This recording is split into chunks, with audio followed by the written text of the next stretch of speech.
Excellent. Hello, everyone, and good evening. Welcome to the Business of Property. I'm Cheryl, and you're on the Property Development Australia page. And on the Business of Property, we talk about everything property development. And today's it's a really special session because we have Phil Preston here, who's an author, and he has recently launched a book about connecting profit with purpose. Welcome, Phil. Welcome to Property Development Australia and the Business of Property. So, Thank you. Phil, I'm going to read out a little bit of a blurb about you because a few people might be thinking, what's social impact, which is probably what we're talking about today, have to do with property development? And I've had quite a bit of interest in this event. So it'll be good to really sort of flesh out a few topics that as developers can really think about through our projects. So to give everyone a little bit of background, Phil is, here we go. Phil joins us to give an insight and an overview of his book and some examples that include property developers and real estate agents. Sometimes the opportunities lie in unexpected places, so I'm really keen to find out what that is. Phil, you left the investment management industry in 2007 to step into the unknown, working with all types of businesses, nonprofits, government departments, to devise strategies and facilitate projects that create sustained change at scale. And you're leading a case study and book author in this. You're leading case study and book author in this field. So what we're going to do here, if anyone has any particular comments and questions, please feel free. I think we've got a few here as well. Hi, Tony. Hi, Jason. Everyone's saying they're looking forward to it. And you don't know if I'm really saying the right thing or not. It might be just crickets, but no, I do know. So Alex is an architect. He's very much into sustainable design and all that. And we've already got lots of questions asked if we would be interested in someone's asking me if I'm interested in a townhouse development. Probably not the right chat to have it. But let's start. I won't be too distracted with these comments. Really, Phil, tell us a little bit more about, I guess, the area of social impact and being able to make a difference and connect purpose with profit. Yeah, and I'll have to give you a little bit of the backstory there, which you alluded to. So in my corporate role, I was working with Colonial First State for many years and heading up a research team there. And it was interesting because around that time, 2005, 2006, climate change started becoming more, I saw on the front pages and people were talking about responses. And not only, I guess, was I personally interested, we had investments in our portfolios whose values we weren't that sure about. So we could see a connection between what policy might be and the uncertainty around that, and I guess uncertainty around investment value. But I guess overriding all this was the sense that when people were asking us, are these good companies we're investing in, really all we seemed to be able to do was to look at their corporate social responsibility statements, reports, and we'd go, yes, they look interesting, they look okay. However, then you'd get these spectacular company collapses or companies would be caught out doing something. And so what it said was that corporate social responsibility piece is really about brand and reputation. And all businesses have to do that. I'm not saying you don't do that. However, as we saw with the Banking Royal Commission, it's what's going on in the core of the business that actually counts. It's not what's going on around the edges. So I guess when I left the industry, I wasn't disillusioned, but I was just ready to do another thing. And about a year or two after I did leave and was doing consulting, I came across some principles developed by some Harvard professors and a strategic philanthropist that really made this connection between profit and purpose. And I thought, wow, well, that's powerful, because if CEOs of companies or owners of businesses can see that connection, then they not only want to create purpose or social good, they can keep investing in it because it is profitable. And that's a really nice, I think, reinforcing loop. And I know that the whole sort of sustainability, oh, excuse me, oh, water, all good, getting too excited, and impact investment space is becoming more and more sort of prevalent and popular Yeah, I for think that people. on the word sustainability for a moment, because I would say when I was dealing in this space in a corporate context, and as I said, that was about 12, 13 years ago, sustainability was very much applied more as an environmental term. You know, you do power saving lights, and or you might put in a cogeneration plant, and that was sustainability. But the other piece around sustainability is sustainable earnings, which is sort of a different conversation, and that Sure. I guess social elements as well as environmental. So do you, I mean, are you involved much in, I guess, the impact investment space? Because, we might be talking about property development, but a lot of people, obviously, there's a big part of investing in Mm. projects, what is impact investing? Yeah, good question. So impact in investing really is seeking to generate a commercial rate of return. So in a way, it's sort of like any other investment. It's just that when you have something that's designated an impact investment, there are some clearer social impact measures. And if you really want to break it down, when you do something with social advantage, let's say, for example, it's helping to house maybe some homeless people or provide homeless housing, there's outputs, which is, the number of perhaps accommodation places you're providing. There's outcomes, which is like the medium-term results you get, and then there's impacts, which are the long-term results.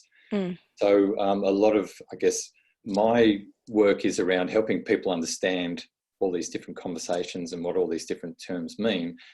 And to do that, I have to cover a very wide range of terms, and I don't have the luxury of deep diving into any of them in as much detail as I'd like.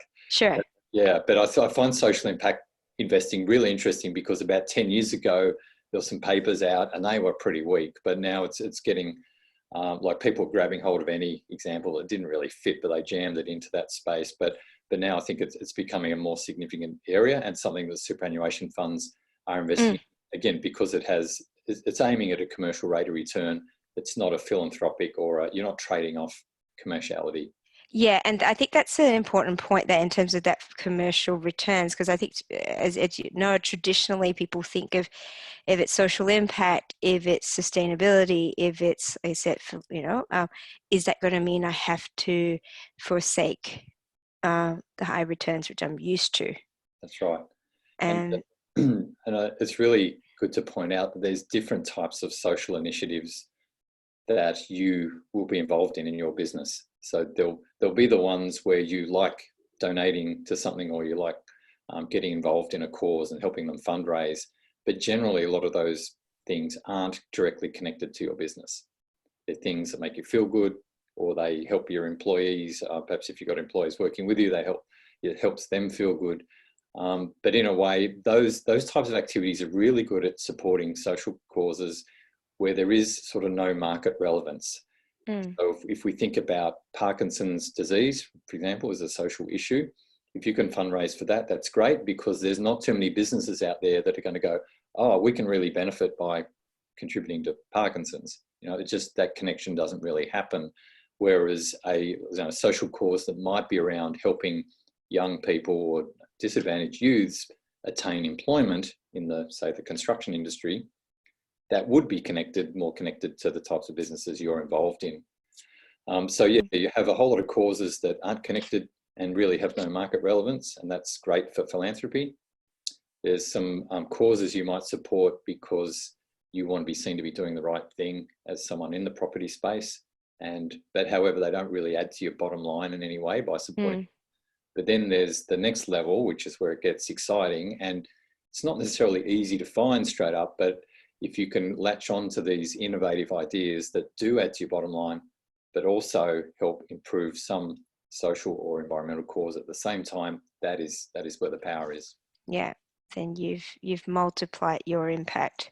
That's right. I'd say it's an exponential multiplication. That's excellent. So what I like to come up with is for the audience to maybe have some examples of how it's applicable to property.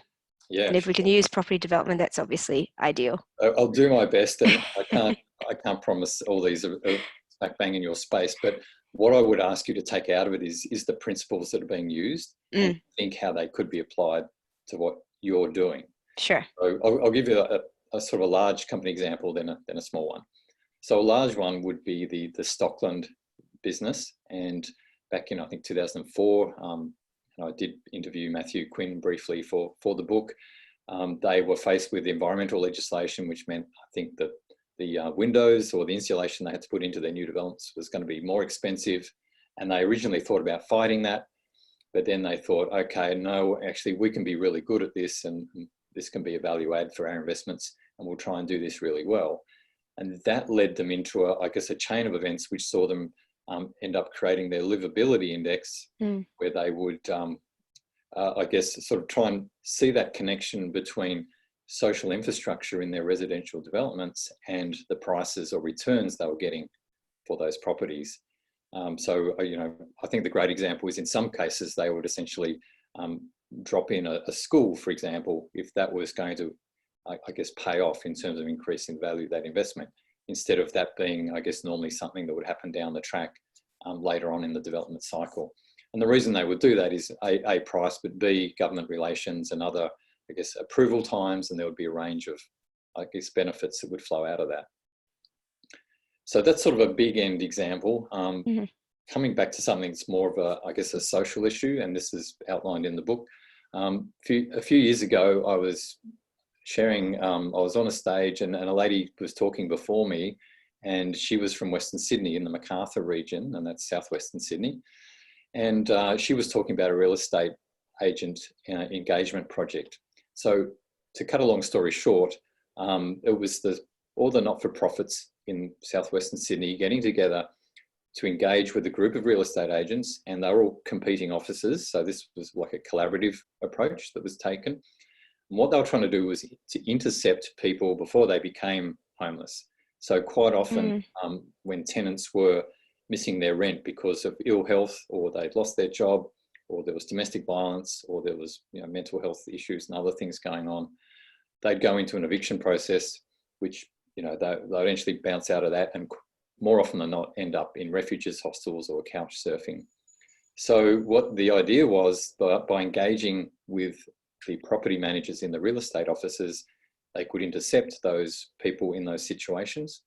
And over a 2-year period, they, out of 102 referrals in, they saved 57 of those tenancies. Right. So the social impact there, as you'd say, is pretty large, because 57 households or people not going into homelessness is a huge saving for government and a huge benefit. But the real crux to this whole story is not just that social impact piece. The crux of it is doing the calculations and figuring out that the agents were saving hard costs of $1,000 every time they averted an eviction process. That's just hard costs. I'm sure there's, some other energy in the office that's also saved. And their clients, the landlords, they were saving on average $10,000 in terms of what would have been lost rent, remediation costs, and reletting costs. So once you, and a lot of my work is often talking to businesses of all shapes and sizes and saying, well, what's this issue actually costing you? Because quite often they're not tuned into it. So in that example, they actually started calculating what that cost was, which then led to, a greater engagement in the greater engagement in that challenge.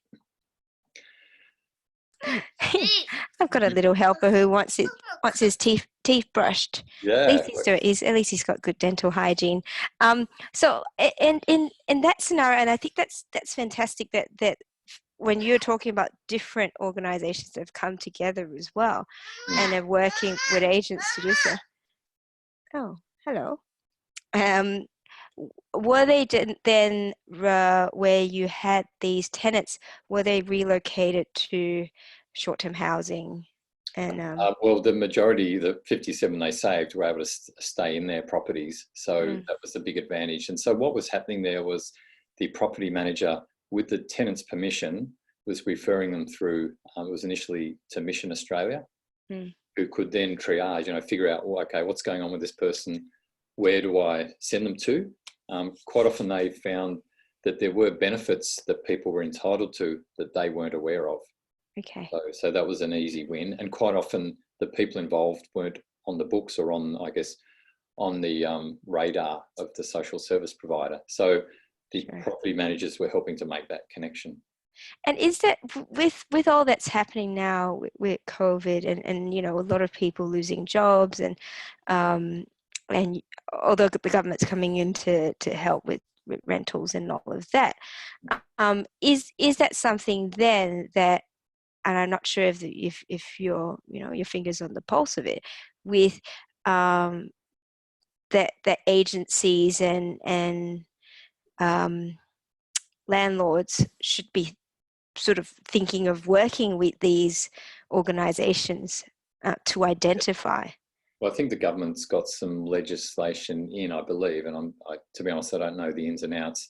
I don't think anyone's going to get evicted in this current environment for no genuine cause. Correct. So I guess there's some agreement there, and I guess the challenge here is it's such a systemic issue that it's going to back up the whole chain. So if, you know, the tenant can't pay rent, I guess the owner isn't getting their rent and they probably can't service their loan, and therefore that impacts standing and their credit with the bank.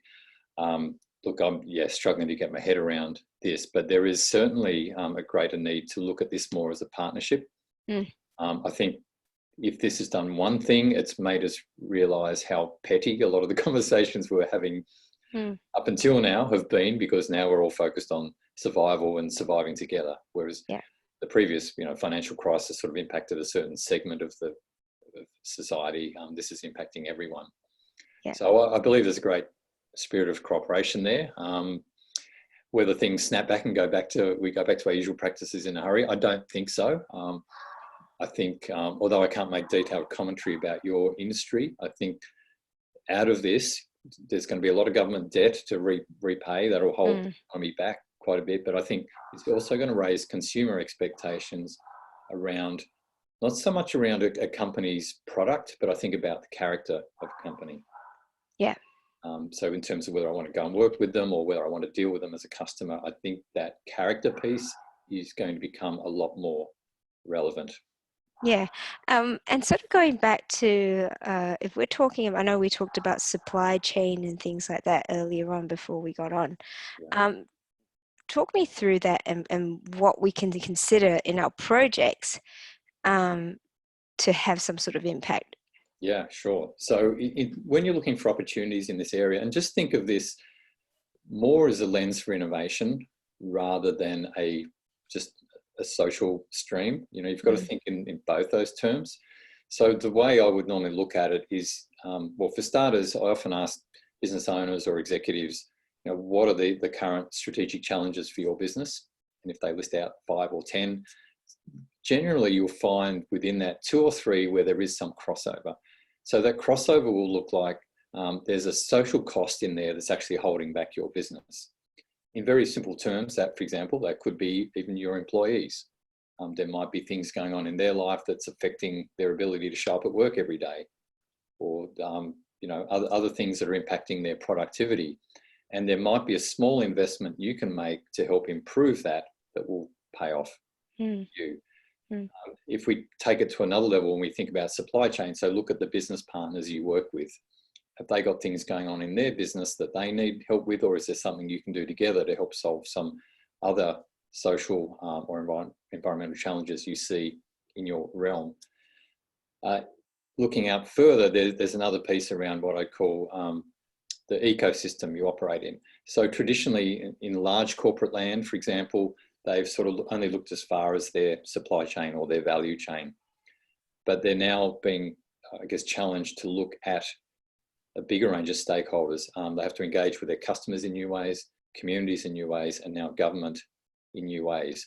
And that's actually a bit of a scary process. And some really large companies at a forum I was at last year, you know, was saying, these are some of the biggest food brands, are saying, look, we know this is the way we have to go, but we really don't know how to do it as yet. We're still finding our way. And I suspect a lot of industries might be in the same boat. I guess what I love about your industry is it is pretty tangible.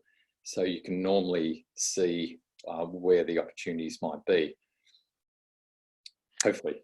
Yes. Well, there's a big, at the moment. So for myself, for example, we focus a lot on the co-living space. So providing affordable rentals and things like that. We don't deal in sort of the NDIS realm, which I also know a lot of colleagues do, and that, I think that for most people in their heads is what they would identify as having some sort of social impact, and might invest in it, and consider it impact investing type.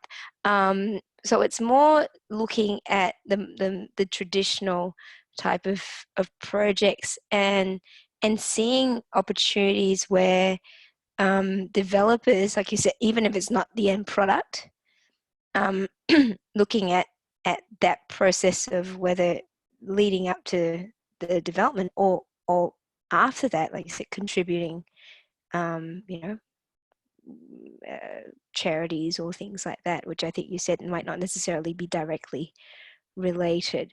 I'll share one charity which I really that we support, which is called Homes for Homes, which is for homeless, and I think they partner up with developers, where I think it's like a 0.01% of the sales price is contributed to, gets donated to Homes for Homes, and that's actually written into the contract, and I believe that it follows on for the rest of the property's life until someone takes it out of the contract. So there's things like that where I think we as developers can think a little bit more creatively, to work out how we can.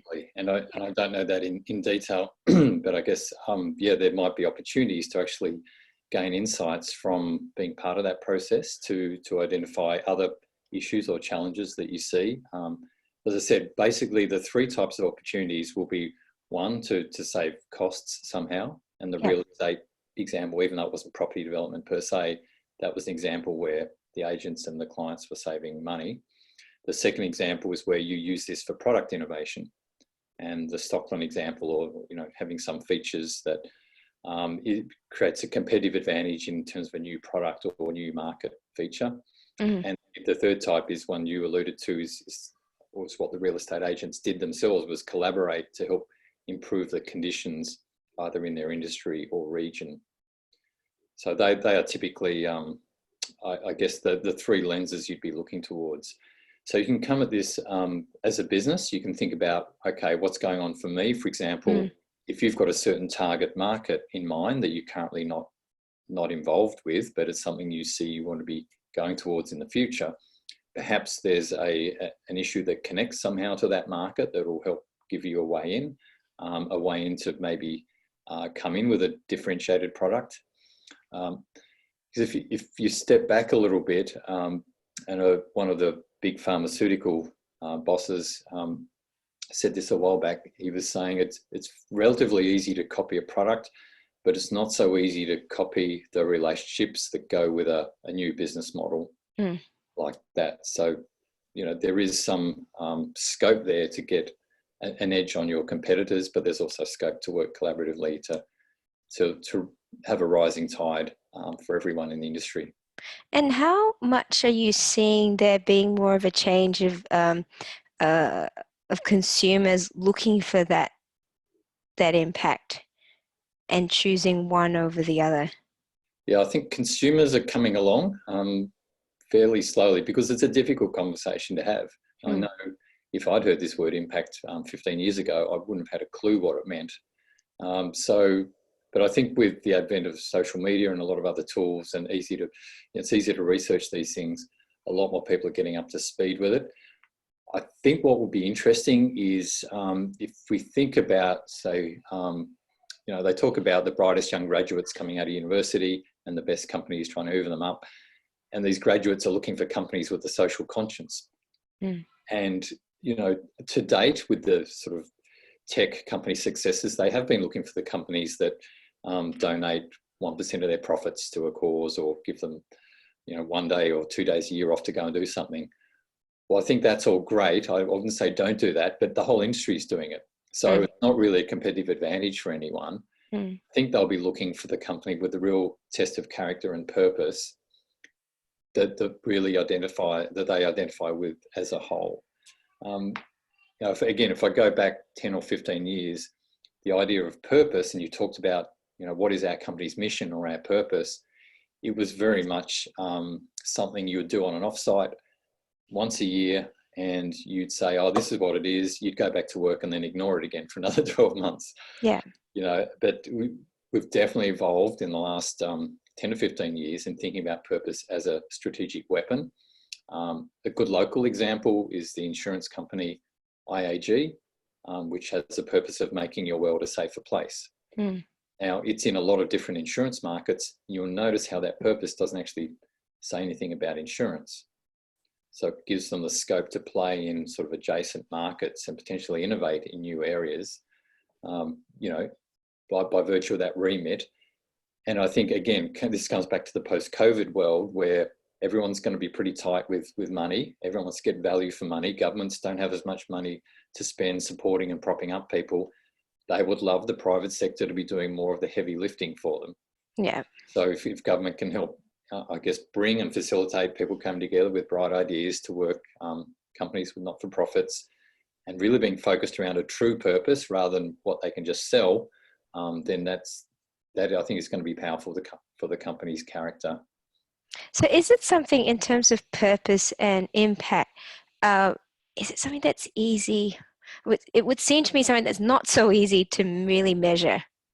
Yeah, measurement's always the interesting one. And in the examples I've given, for example, the real estate agent one, part of the gold in that is having some metrics around it to be able to say, we've saved this many tenancies and it's saved this many dollars. Now, I wouldn't say you have to have perfect measurement before you do these things. A lot of people balk at because they don't have perfect measurement. I was like, well, you can actually spend $100,000 measuring some of these things, and they're all based on assumptions anyway. And there's a level of intuition, and you can come up with a set of proxy indicators that will be near enough. So yeah, don't get too weighed down by that. But by all means, you need to go into it with some measurement in mind. Again, if I go back about 6 years ago, talking to some very large companies about this and say, okay, what are your social initiatives? And they tell me this, this, and this. And they're actually fairly clear on the social impact, but they were not at all clear on the business benefit. Yeah. And so the conversation would be, okay, so tell me how that adds value to your business. And they say, oh, well, people see we're helping someone, they think we're good blokes and they'll buy more of our products. Okay, well, if that's your hypothesis, how do you actually, can you show me that link? And then they sort of go, oh, no, that's a bit hard. We haven't really thought about that. So a lot of this conversation is about, I guess, bringing both those things together because, again, in a large business context, you have your sustainability or corporate social responsibility team who are very embedded in this social and environmental benefit side. And then you have the business that's, I guess, thinking, the core business is just thinking about profit and loss. And it's really creating that joint conversation. And that's a challenge because it takes people into new zones. And it is quite exciting to facilitate those conversations because sometimes you get into a forum where, the penny just drops and everyone goes silent and they've latched onto an idea and, it's a beautiful thing to behold. Yeah, I think it's something in terms of our community in the property space. We've got some pretty big problems in certain communities where it's to do with, like you said, the homelessness or in lower socioeconomic areas. I know David Ng from our community, he's putting together community homes. So that's his business. But he's had to deal with a lot of, like I said, people that have issues with drugs and alcohol and all of that. And I think it is something in our space which I would like to be able for us to see and probably facilitate how we can in each of our projects have some sort of, good that comes out of it. Yeah. That it's not just because everyone looks at property development and they go, oh no, it's just all money making, right? Yeah. Right. And that situation you mentioned, I think, is a great one, particularly if you're talking about commercial development or retail spaces or shopping malls. Having seeing that there's issues there, which might be, say, drug and alcohol related and other challenges. And there's a lot of entwined issues there. It's not just one thing. You don't solve homelessness by giving someone a home necessarily. There's a lot of stuff going on that needs support. But if you can work in with effectively with local government, social support providers, and potentially other businesses in the area, and find out, can you actually help change that dynamic? Then you can potentially improve the value of your asset as a result of that. Yeah. You can improve, the general environment. People are going to shop more clearly and valuations will rise. Now, this comes with a little bit of a mindset caveat that it's not going to happen overnight. So we really need to have a mindset here that can take months, potentially years, to get some of these things right. So let's not go into this with any illusions, but there are shorter term strategies and wins to be found as well. Yeah, absolutely. Well, I'd like to hear a little bit more about, I guess, we've got this book out that you've just written, and I'm keen to understand, and for the audience. Oh, that one, you've got one handy there. Yep, what can we expect to find from the book? Okay, so the idea of the book was to help, I guess, make that bridge between what is, I guess, a lot of people in this who do work in this space just go into so much depth you can't understand what they're saying, and then there's a whole group that don't know how to get into the conversation. So I'm trying to create that bridge between the two by using a lot of storytelling and a lot of case studies to show what these the principles are we're applying here. So the book does 4 key things. It looks at what we've already tried, such as philanthropy and brand and reputation programs. And I'm not saying they're wrong, but just saying they've had limited impact. It also unpacks a couple of things like what is impact investing and so on, so that people understand what they are. In section 2, I go into what these principles are and how they can give you a competitive advantage by way of many examples. And then we break that down a bit. But then section 3 is sort of saying, well, how do you do this yourself in your own business? And there's 5 different entry points for doing it. So I did mention one, you just write down all the things impacting your business and see where the overlaps are in terms of social challenges or environmental issues. That's one way. The book has 5 different methods for approaching this, because it is innovation. You can't guarantee it'll work, but if you have a process around it, you generally latch on to the right things. And the 4th piece is really just creating that action item. And, I don't want people coming out of a book like this going, oh, wow, this is big. It's all too hard. Yeah. What is that next step? And that next step quite often can be as simple as just going out and having a conversation with someone you wouldn't normally talk to, or maybe going to that conference because it's in a different sector. Maybe you wouldn't ordinarily go to that. Not that we go to conferences in person right now, but as an example, I've worked with a lot of government clients, and they never would have thought of going to a property development conference, for example. Yes. So why, if we have some of that flow going, you've really got to step out of your comfort zone a little bit to sometimes hear the conversations. And the book actually goes through some work I did in the regional area of Wagga Wagga in New South Wales, where it was bringing together a large business with social housing and social support providers and government, state government. And, it was fantastic to build that conversation, and that project's been very successful in terms of getting disadvantaged and unemployed youth into employment. But that whole process meant a lot of people had to step outside their comfort zone. And just to finish off on that one, the real, I think, gold in what was able to be done down there was the fact we didn't have to get a whole lot of grant funding from government or anyone to do it.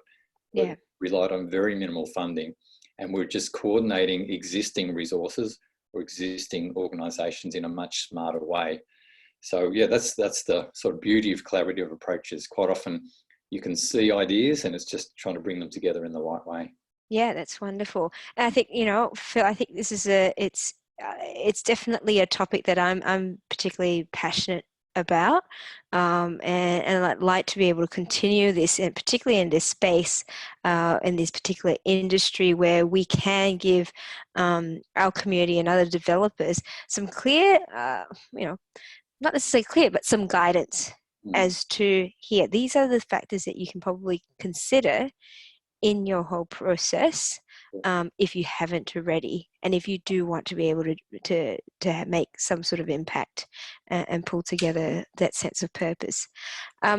So Phil, how can we, if anyone's interested, we've got a special code there, which is there we go. We've got the great. website. Got that all sorted. If you want the physical book, you jump onto my website and there's a code special 20, which will knock it down $5, $29.95 to $24.95. Very good. If you go through Amazon and other avenues, that's fine too, but I can't apply the code to them. Yeah, if you're interested in this and want to learn more, and I hope you do, it'd be great. It'd be great to be here in a couple of years' time with a whole lot of property development examples, because in most industries, that's what you need. You need a couple of leaders to be able to, I guess, put out a case study or be willing to be part of a case study. And that can actually be challenging or confronting for some people. And part of the challenge here is it's not to actually talk about the business benefits in this process. I think there's a reluctance to say, you don't go out saying I profited from someone's, poor circumstance, but if I can improve my business and at the same time improve you or some group of people, then that win-win is something we've got to perpetuate. And that's the bit I love capturing. So I'd love to have more examples from your industry over time and keep building on this body of work.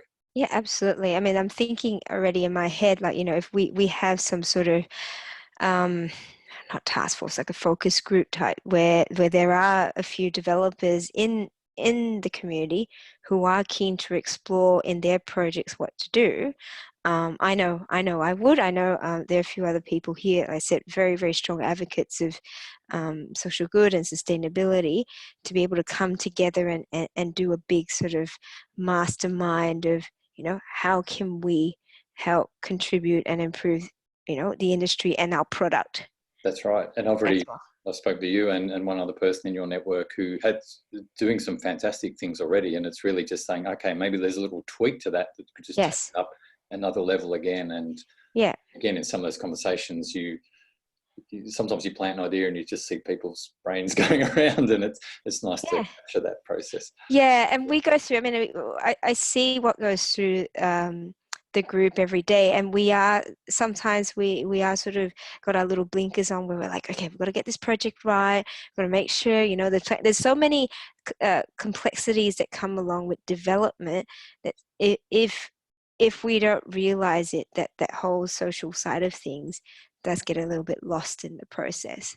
So I think it is good for us to continually remind and have something in place where we can say, hey, there are some steps, by the way, have you thought of this? And is potentially something that we have that conversation with councils to be able to say that. And I think there are some very, very good councils. I know Melbourne and Victoria, a lot of councils there already implementing sustainability factors, and in New South Wales, affordable housing measures and percentage of housing in developments. I think there are some flaws to that, in my opinion, but I think they are trying to do something there. So like you said, it's not going to happen overnight, and particularly if you're dealing with government, again, a lot of complexities there, and it's going to be slow as a wet wick, but we've got to, as the developers, do something proactive. I've found through my work with New South Wales government in particular, there's a real, once they hear about the model where it's less about us funding and more about you doing, they get pretty excited pretty quickly about that. Correct. But it certainly, sometimes from the starting point today, it requires people having different conversations to what they've had in the past. Yeah, absolutely. I'm going to have a look to see if there are any comments here. I know there are a few kudos there. Tony says, great and understandable approach. Thank you. David Ng, who I mentioned before, who's putting together community homes. He says, thanks for the intro. Alex is an architect, and he says, that's a great point. I think we were talking about having to balance impact investing and returns. And he says, from a designer's point of view, you're lost. Buying the book right now. Here we go. So we've done the right thing. I've lost your comment, Alex. Where's it Can I gone? add something in for Alex there? Because if you're a professional services provider, similar to, say, accountants, lawyers, and so on, sometimes you're not the one who's doing the big thing, but you can see how other people can do the big thing. I think that's a really exciting place to be in. And it gives you an opportunity to create a stronger partnership with your clients as well, if you can help into this space too. Yeah, and I feel that a lot of people previously have been a little bit apprehensive about expressing their purpose, because I said having that concept of the big, money grabbing developer, people are a lot more wanting to be able to see and connect with what is your purpose, and particularly if you're looking at investments and investors in this space. I'm finding a lot more people are going, hey, if I can get commercial returns, but this is a project that's giving back in some way, of course I'm going to look at this particular project. Well, I'd say, just from my old investment hat, if you're a superannuation fund, you're looking for large scale investments in this space. So a single small development isn't going to do it for you, because you've got a very large pot of money to invest. But if someone's out there with a good reputation who can keep doing something great over and over again, then that becomes a very attractive proposition. And, if you're the person doing that thing, it can be great commercial advantage for you as well. Yeah, absolutely. Well, thank you, Phil. I Cheryl. found that extremely interesting, and I love the topic, because I think we should definitely be doing more in what we do in our industry and in our community. Stay well. I just want to let everyone know, just because I'm so excited, that that Phil ran a marathon on the weekend, but he did it all within social distancing measures. Running, I'm not sure, would it have been about 46 laps I around was the going to block. say 50. Yeah. 46 laps in a figure eight loop. With my son and With my his son. neighbour. So yeah, Yeah. we started out pretty good, but I was feeling pretty shattered towards the end. And you're getting a bit bored with the I was going to say, with the view, with the continual view. But well done. Well done with the book as well, Phil. It's great to be able to see that whole idea of being able to connect profit with purpose, because it can absolutely happen. Thanks for your interest, and thanks for inviting me on here tonight. It's been great. No, you're very welcome. Feel free to hop on to the Facebook page, and there will be comments there. So if there's anyone that's reaching out to you and might have questions, feel free to obviously respond on the page. David's just finishing off, and he says getting funding is a bit of a challenge for community homes. So sometimes, in terms of whether it's more sort of the social housing and things like that, and it's not a space that I'm deeply involved in. For us, it's also the funding side of things, and investment. So thank you. We'll have to continue. Excuse me. To be able to, as I said, make it more mainstream. For sure. You're surviving that? Surviving, just excuse me. Where you hit the record stop button. Oh, good. Thanks, everyone. Thank you again, Phil. We'll see you again, and stay safe and be healthy, everyone. Ciao. Thank you. Bye now. Bye.